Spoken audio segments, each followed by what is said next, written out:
Boa tarde, meus queridos e queridas padawans, tudo bem com vocês? Meus jovens e futuros cavaleiros Jedi. A gente vai então estudar hoje, no 7º ano, a Reforma Protestante, que foi um processo no qual as lutas e reivindicações culminaram então na formação da Igreja Evangélica, ou do surgimento do segmento do protestantismo, que é uma vertente do cristianismo que existe hoje em dia. Então, como é que funcionou? Imagine que a Igreja Católica, que ela realmente, não imagine, mas como realmente aconteceu, a Igreja Católica ela dominava o poder na Europa. Então, ela tinha todo o poder para decidir quem era o rei, ela tinha todo o poder para fazer o que ela bem entendia, ela tinha terras, ela tinha poder e influência entre as pessoas mais ricas da Europa. Em contrapartida, no mesmo período, pessoal, que aconteceu a Reforma Protestante, estava acontecendo o Renascimento Cultural, aquele movimento artístico que a gente estudou nas aulas passadas. Então, o que acontece? O Renascimento Cultural foi então quando os comerciantes e banqueiros e poderosos de algumas cidades começam então a investir na ciência e nas artes, no qual leva então a modificação da estrutura da vida na Europa, porque quem dominava era a igreja e os nobres. Agora essa galera que tinha dinheiro, que eram os banqueiros e os comerciantes, começam a ter um certo prestígio e domínio. Em torno disso, pessoal, o que acontece? Como a Igreja Católica estava atrelada aos nobres, à nobreza na Europa, o protestantismo então surge como um movimento que vai dividir esse poder. Até porque, se a Igreja Católica domina, os senhores feudais, ou os antigos senhores feudais e os nobres, eles então dominarão. Agora, se quem tem o poder é os protestantes, é a Igreja Protestante, essa reforma que aconteceu e posteriormente a criação do protestantismo, haverá uma divisão desse poder. Então as duas surgem simultaneamente para modificar a estrutura europeia.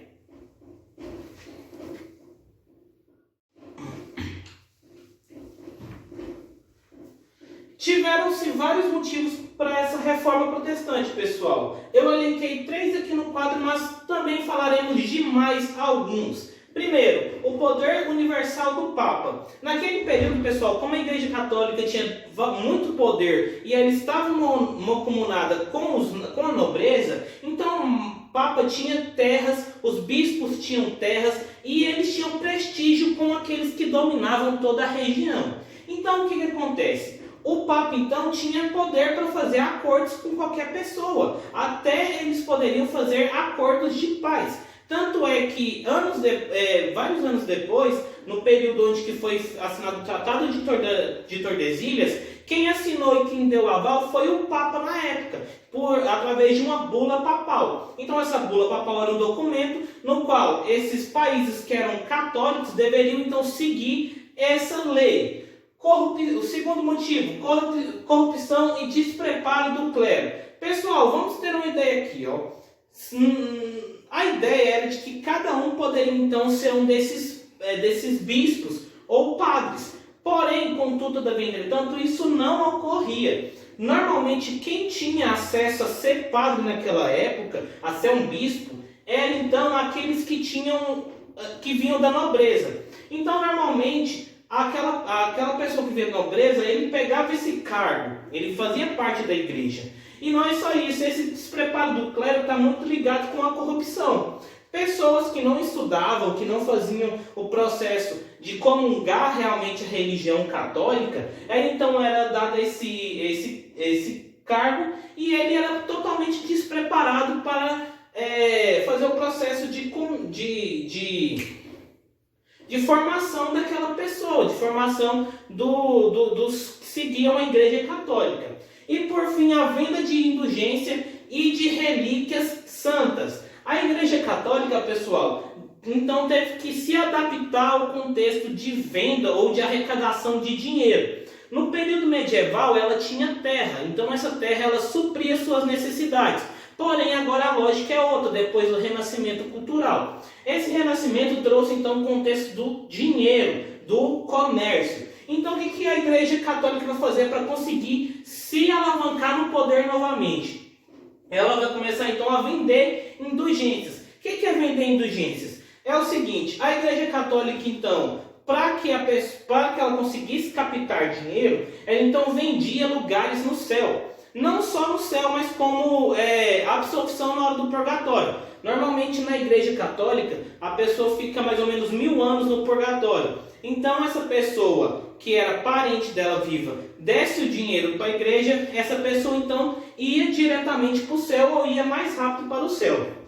Não é isso, pessoal, eles também vendiam relíquias do cristianismo. Então, por exemplo, um exemplo mais tenso dessas vendas seria então a lasca da madeira da cruz de Jesus Cristo, que foi vendida em massa, sendo que uma cruz não dava para vender aquilo tudo, sabe? Então o que acontece? Essa venda algumas pessoas vão ficar incomodadas com isso. Na verdade, uma pessoa não, várias pessoas. Então essas pessoas vão fazer o processo de apoiar uma reforma dentro da Igreja Católica.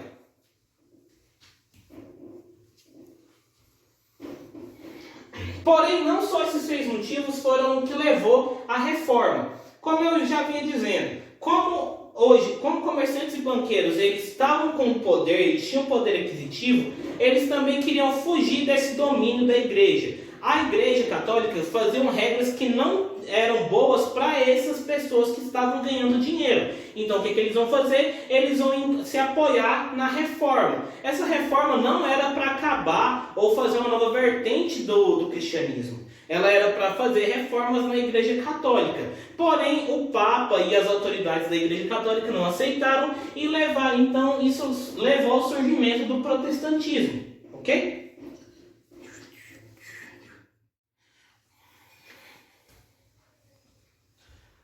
O principal nome da igreja evangélica, ou que levou essa reforma, é do Martinho Lutero. Porém, houve os dois primeiros reformadores dentro dessa igreja católica, que não queriam o fim da igreja católica, mas sim reformas que levariam essa igreja a ser mais justa, a ser o que ela deveria ser. Então, um deles, pessoal, que é o John Wycliffe. Carai, borracha.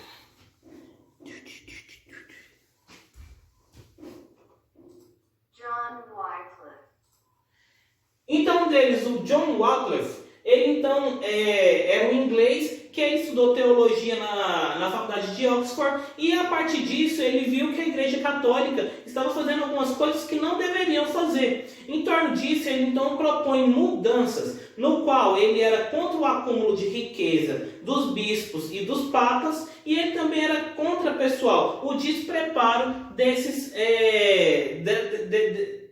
cargos, do padre, do bispo. Então o que ele vai fazer? Ele vai fazer o processo de lançar reformas, ideias, no qual ele é condenado pela Igreja Católica como herege, porque ia contra aquilo que os dominantes, aqueles que dominavam a Igreja Católica, queriam. Não só pelas suas críticas, John foi lembrado. Ele também fez um processo muito legal, pessoal, de pegar a Bíblia em latim e traduzir ela para a língua inglesa comum. Assim, pessoal, todo mundo poderia então, ou aqueles que tinham acesso à leitura, à escrita, aprendiam a ler, poderiam então utilizar e saber o que estava escrito na Bíblia. Isso é muito legal, pessoal, porque imagine só os padres que sabiam o que estava escrito na Bíblia. Então, muitos não sabiam. Outro desses reformadores, pessoal, é o Jan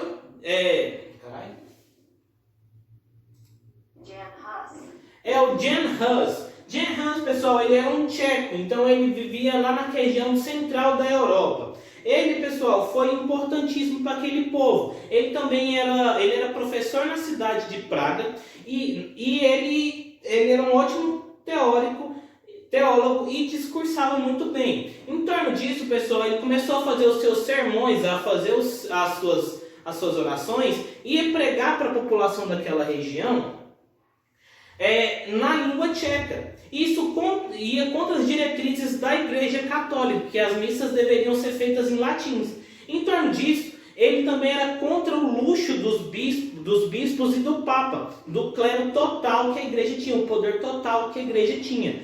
Ele então, pessoal, foi condenado e queimado na fogueira como um herege também. Então a gente tem que ter uma ideia de que a Igreja Católica ela cometeu vários crimes. E que por conta desses crimes, a qual hoje em dia é digno de retaliação por nós, a gente vê então que houve um novo processo, um novo surgimento de um novo cristianismo. Por isso que a gente tem duas vertentes do cristianismo, a protestante e a católica, certo? Não só elas, mas a gente tem outros, mas as ocidentais são essas duas. Espero que tenham gostado da aula. Até mais!